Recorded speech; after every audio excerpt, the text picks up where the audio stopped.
Everybody, and welcome to this evening's meeting of the Corporate Scrutiny Committee. My name is Councillor Paul Heath and I am the chairman of this committee. I will now go through a few items of housekeeping before we proceed with the main business of the meeting. We are not expecting a fire alarm this evening, but should one go off, please can members use the exit to the rear of the chamber and assemble in the car park. Could you also make sure that your phones and devices are switched to silent, please?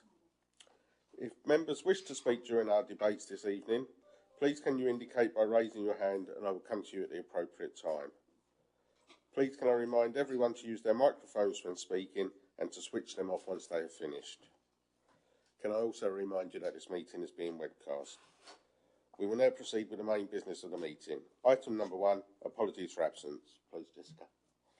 Thank you, Chairman. We have apologies from Councillor Beavis, Councillor Abbott and Councillor Wrench, and Councillor Van Dolken is kindly substituting for Councillor Wrench. And that's the whole committee. Yeah. Everyone else is present. Thank you, Chairman. Right. Item number 2 is the declaration of interest. Do members have any disclosable pecuniary interest, other pecuniary interest or non-pecuniary interest that I wish to declare this evening? Please state the item and the nature of your interest. If anything should occur as we go along, if members could make it known then, please, thank you. Right. Item number 3 is the minutes of our previous meeting. Please can I have a proposal to approve the minutes as an accurate record of the meeting held on the 31st of January 2024. Councillor, and seconded by Councillor Ramage, please. The minutes have been moved and seconded. All those in favour, please show. Thank you.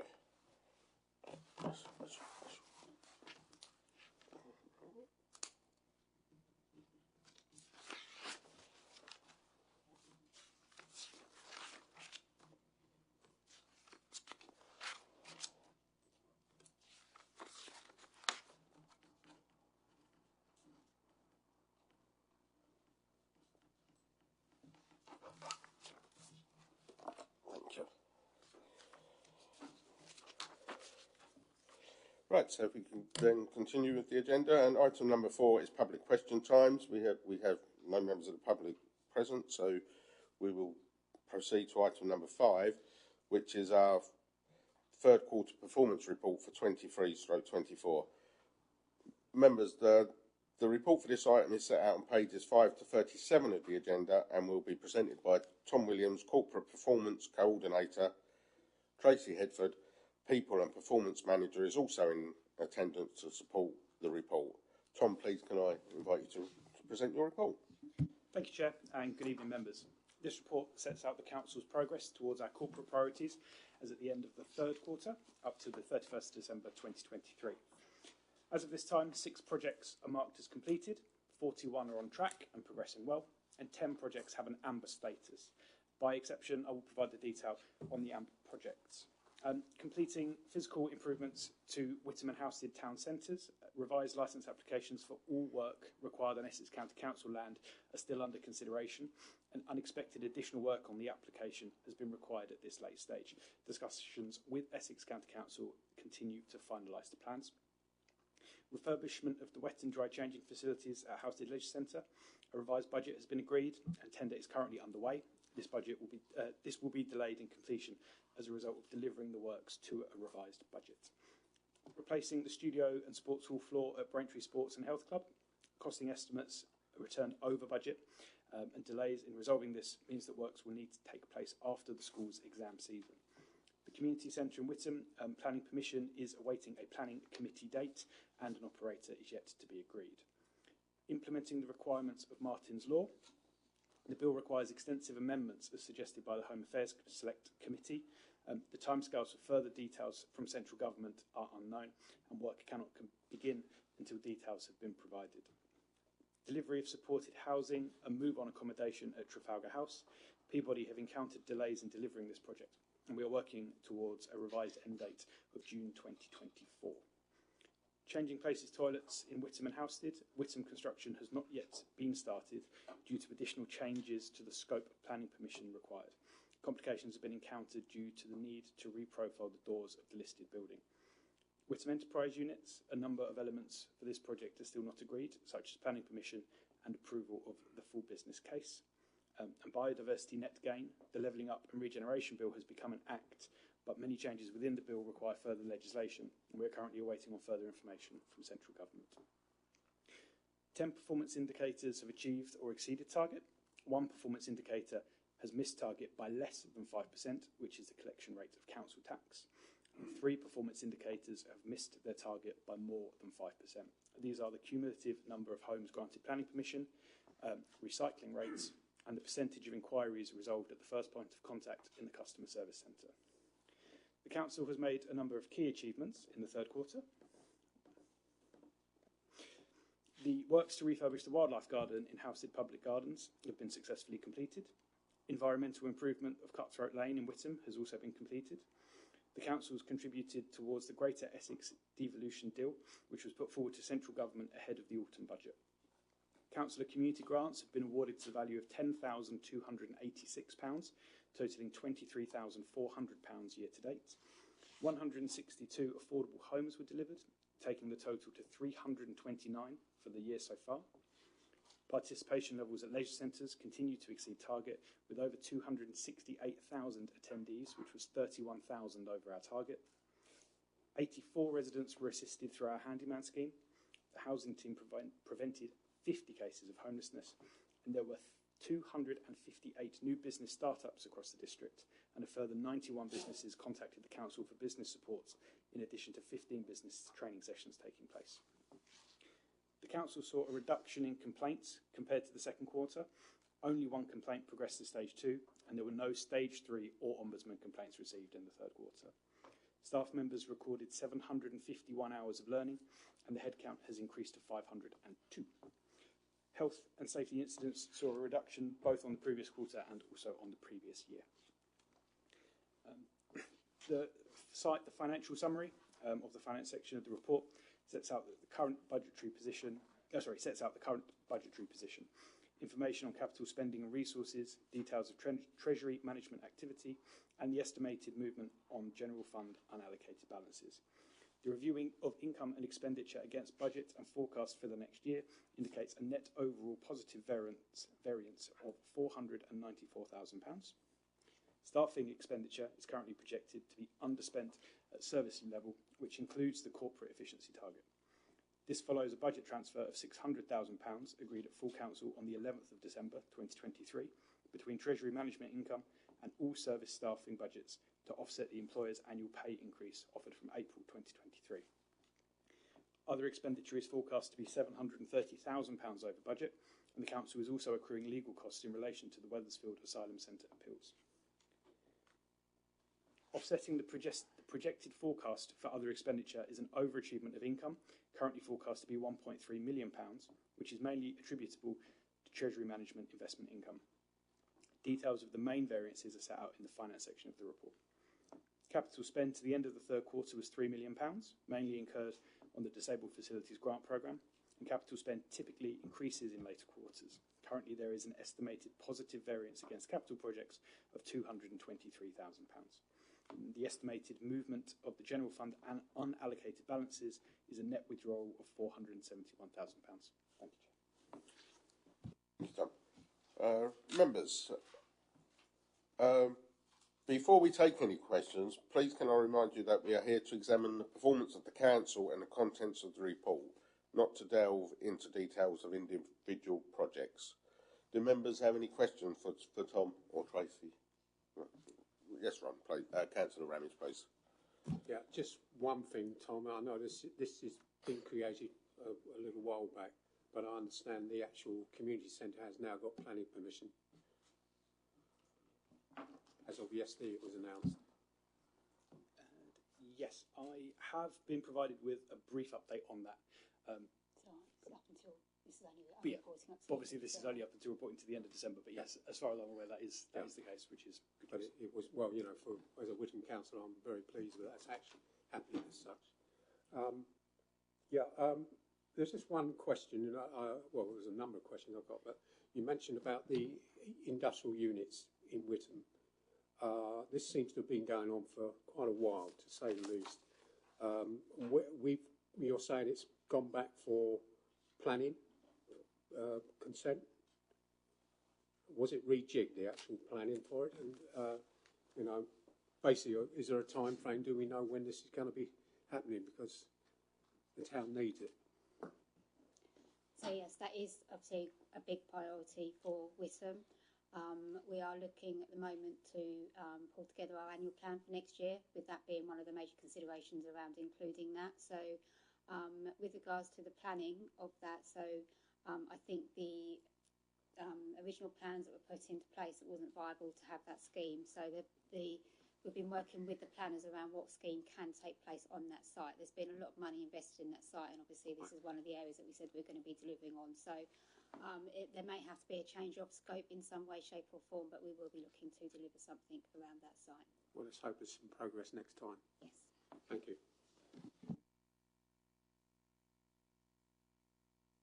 Anybody else, please?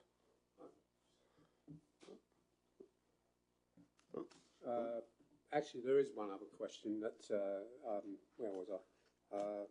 Sorry, I was expecting that. Yeah, it's in regards to household waste collections. We've got a projected figure for the end of the year, but we seem to be going backwards with that. Is there particular reasons why that's occurring? So in relation to Q3 and the recycling rates, the suspension of garden waste collection over winter always returns a lower percentage in terms of recycling rate, because the garden waste is counted into the recycling volume, which is then used to calculate that percentage. If you'd like any further information on that figure specifically or any further details, I can certainly ask a question of the operations team. Yes. Of course. Councillor Bond, please. Thank you.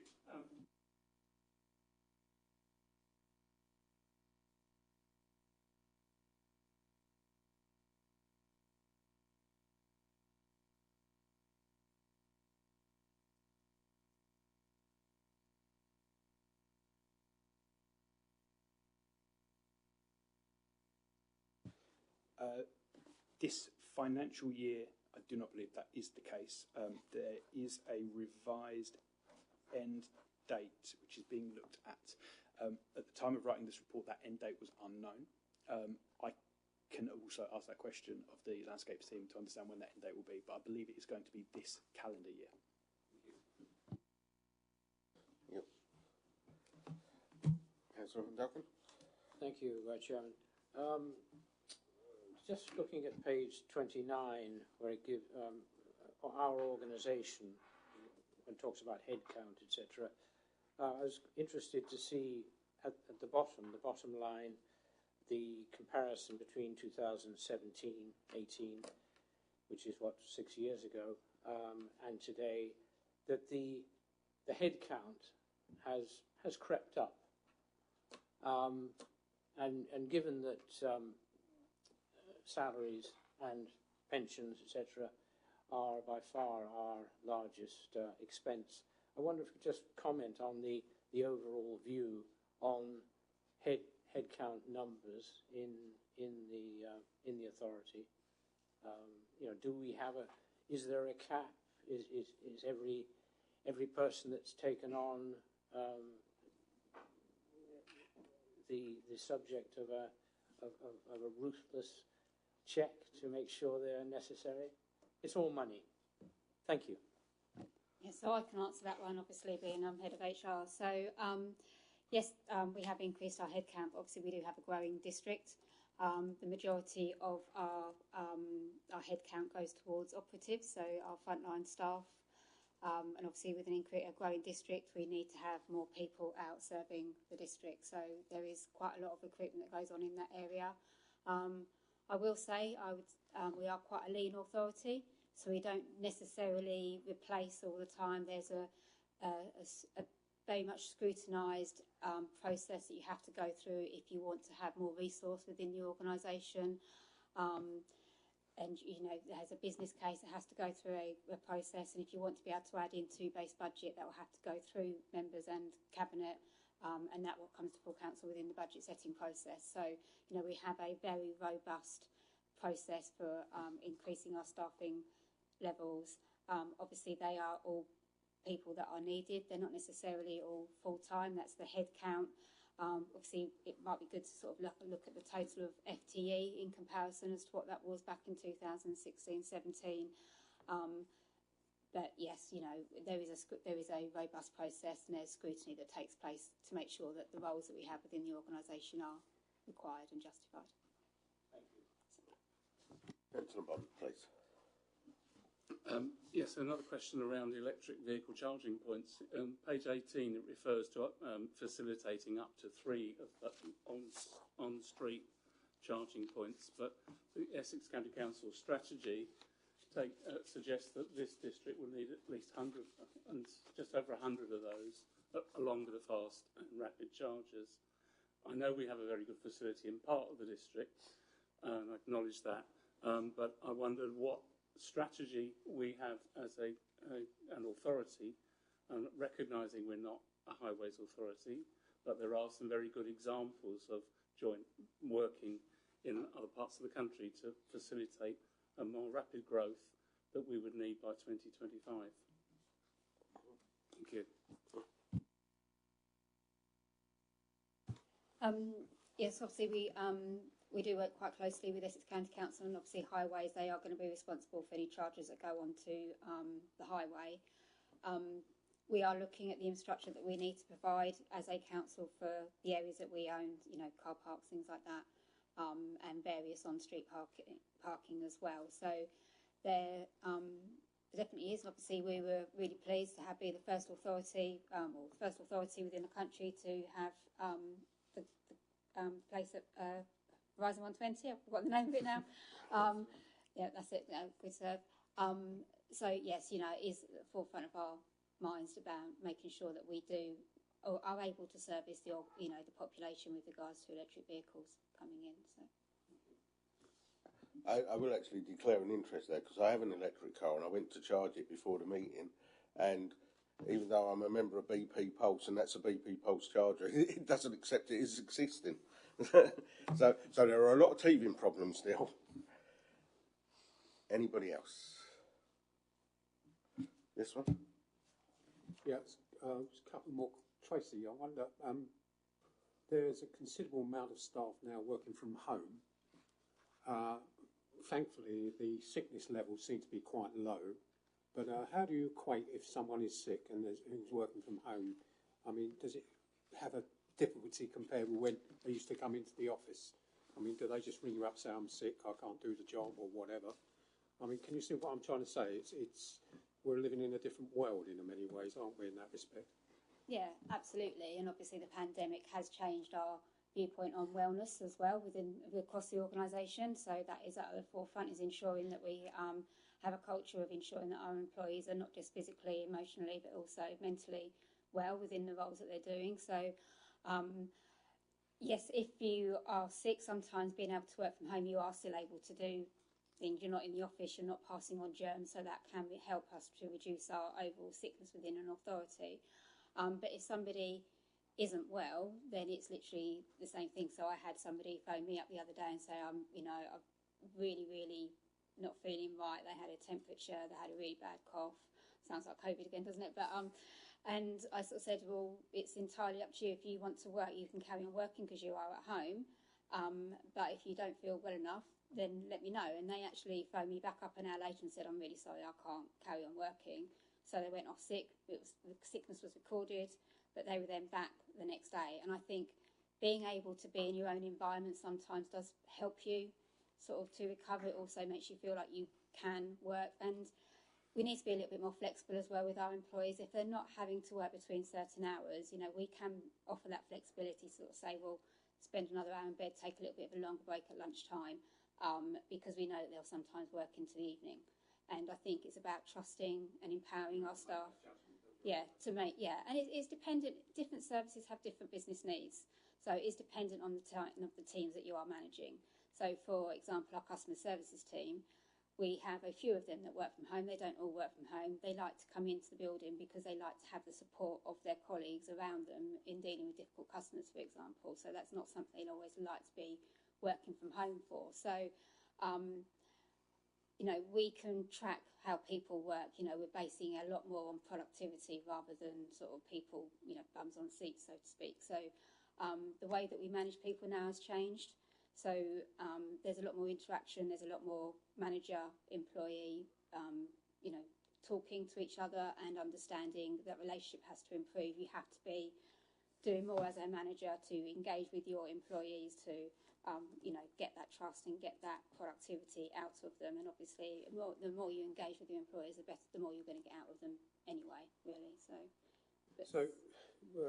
Just following up from that, what is the policy of the authority as far as employers can they make a decision that they want to work from home, or do you say you can work from home, or how does that work? So we have an agile working policy, and the managers will sit down at some point. This has already been done to sort of say, well, you're either an office worker because you need to be based within the organisation. So like frontline, they're not office workers obviously, but frontline staff cannot do their role from home, so they are based where they are based. We can't have our reception based at home because obviously they need to be within the organisation to be here. Then we have agile workers, so they can work with, at home or within the office, and it's agreed on business needs. So, for example, housing, planning, I'm just trying to think of any others, but there's services that need to make sure that they have a base of people within the organisation to serve any customers that come in, and also to see customers face to face as well. So they will agree that rota, sometimes weeks ahead, so that people can sort of plan and know where they are. So it's always based on business need, and like I said, being flexible with staff, you get that flexibility back from them. So customer services, we always have to cover that reception. We will have staff in and we will cover them, for breaks, etc. So we will have people in around that. Environmental teams, your licensing staff in quite a lot, because they could have taxi drivers walk in at any moment that want to be served. So, there's always people within the licensing team. So there's always people within each team that are present within the organisation. And I think there's a lot more face-to-face meetings that kind of go on now, because we still realise, you need that human connection at some point. But, a lot of people do find that they're less distracted when they work from home, so their productivity is higher as well. So it's a balance, and you have to manage that balance, and it's down to each individual teams to be able to manage that depending on their business needs. And are you finding it's working? Yes. Well done, you. Myself and Jessica were talking about that before the meeting, and we're both saying how we are changing. For years, like yourself, only ever worked face to face, but now I find not having to travel into Norwich to the office makes me much more productive than sitting on the train looking out the window. And Councillor Holland, please. Chairman, at the risk of causing offence, I'd like to point out that what's going on here is conversation. We're not scrutinising the document in front of us, which is months out of date and is essentially the officers, with the greatest respect to them, marking their own homework and bringing it to us. And we are supposed to scrutinise the document for quality, accuracy and what have you. Trying to get updates, which is what we're doing here, is not in keeping with the remit of this committee. So I suggest we examine more carefully what this committee is here for, so that we actually stay on topic. Thank you. Yeah, I was actually being much more lax because we're so far in front of time-wise where we wanted to be today. I wanted to involve everybody, but I do take your point, Councillor Holland. Is there anybody else? Right, thank you, members. So can we note the report then, please? Can I have a proposal? Thank you. And a second, thank you. All those in favour, please? Thank you. Thank you, members. We will now proceed with item number 6, which is the update on the draft work programme for 2024-25. Right. Item number 6, the update. Members, as you may be aware, the Council is currently in the process of reviewing the work programme for the committee for the period 24-25. Accordingly, I have recently met with the governance officers and Councillor Coulthard in our respective capacities as Scrutiny Chairman to discuss the topic ideas that the Management Board have put forward for anticipated scrutiny review. Councillor Courtauld and I discussed the topic suggestions at length and shared our feedback with the governance officers. The item that we considered to be the most of interest to the council at the moment was the North Essex Parking Partnership, and because it affects the whole of the district, and it seemed to bring up an awful lot of the one, and that is why we have asked for that to be item number 1, and there are others. These are still very much in the draft stage at the moment, and we are currently awaiting feedback from the management board, who are due to meet next Tuesday, which is the 9th of April, before we can proceed any further. Once feedback is received, we will hopefully be in a position to finalise the topics and work programme. Members of the committee will also have an opportunity to comment on the finalised topics and work programme ahead of its formal presentation to the committee, which is scheduled for our next meeting in June. Are there any questions from members on this? Councillor Holland, please.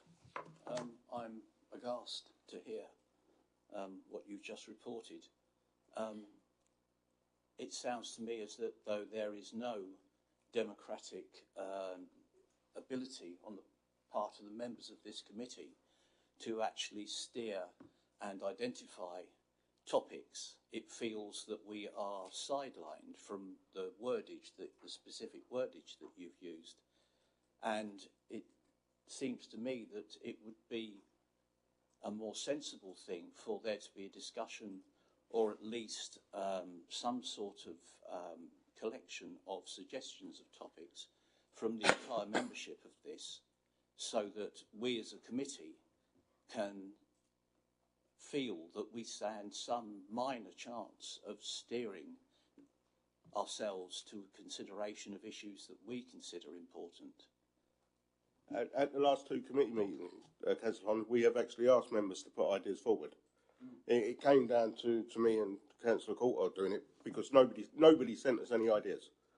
Everybody on this committee and everybody on this council was actually invited to put items forward for scrutiny. It's all minute, isn't it? Yeah, Chairman, would you like me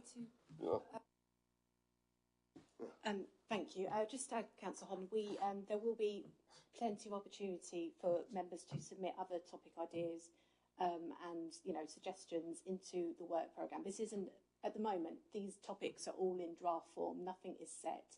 This work programme is intended to be a live document, so there'll be plenty of opportunities going forward at the next committee meetings for you to feed into it, to offer suggestions for topics that we can look at.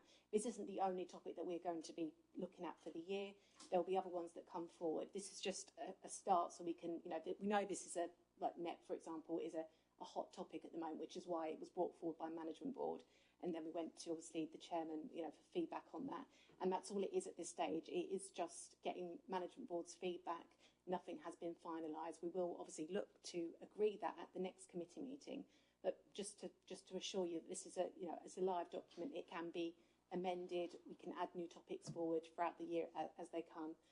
It's just, this is a starting point, and we will just look at this one first. But I hope that just gives you a bit of reassurance that this is, you're not being left out from that process. So, can you tell me whether there would be an objection in principle to the notion of the members of this committee having an informal meeting amongst themselves to discuss issues out of the public gaze and away from scrutiny from officers or any other person other than the members of this committee? Would that be unacceptable? No, that wouldn't be unacceptable. That's something we can certainly look at arranging if that's a suggestion you'd like us to take forward, and look at arranging something like that, and perhaps come up with look at the work programme or what else we could schedule in. I can certainly take that back and see what we can arrange for you. Councillor Parker, please. I think it would be helpful if an email was sent to members of the committee inviting them to put forward suggestions for topics. I actually don't recall that being mentioned at the last committee meeting, I don't recall us being, but maybe my recollection is just incorrect. I don't recall being asked to, well, maybe we were, maybe I wasn't at the last meeting. I can't remember. But it would be, I think, helpful, especially for members who are not here tonight, that they all have an opportunity to. An email went out to all members of the committee asking them to put forward topics. And I would say that the topic that has been chosen, I know it's of significant importance to. It doesn't affect my ward at all, by the way, because we don't need, probably a good thing, don't operate in my ward, and I don't believe they operate in Councillor Holland's ward either. So, but I appreciate it is of considerable concern to everybody. But it's obviously not a council body. It's not a something for which this council is responsible, or that has a membership of that body. So I do feel that if members of this committee could give an opportunity to topics that they would like to scrutinise that this council does, I think that could be quite beneficial. And I agree with Councillor Holland's suggestion that perhaps we could just have an informal meeting and have a chat amongst ourselves as to what we think are the best things to talk about. Thank you.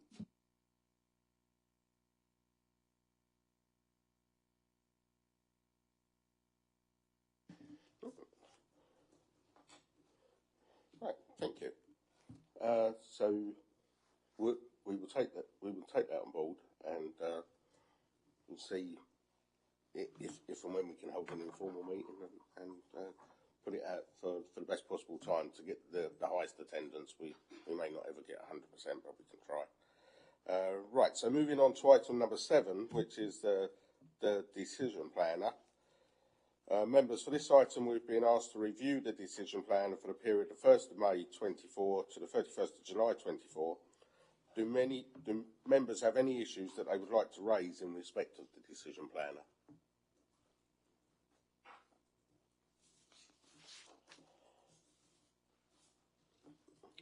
No, thank you. Can I take it that the decision planner for the period 1st of May 24 to the 31st of July 2024 has been noted? All those in favour, please. Thank you. Thank you, members. The decision. Oh, my teeth ain't working tonight. Thank you, members. The planner has been noted, and that is the end of our scheduled meeting for this evening. We have no urgent business, so that concludes our business in total. And our next meeting will take place on the 12th of June, but we shall try to arrange an informal meeting before then. Thank you very much for your attendance this evening, and I declare the meeting closed at 19:47. Thank you.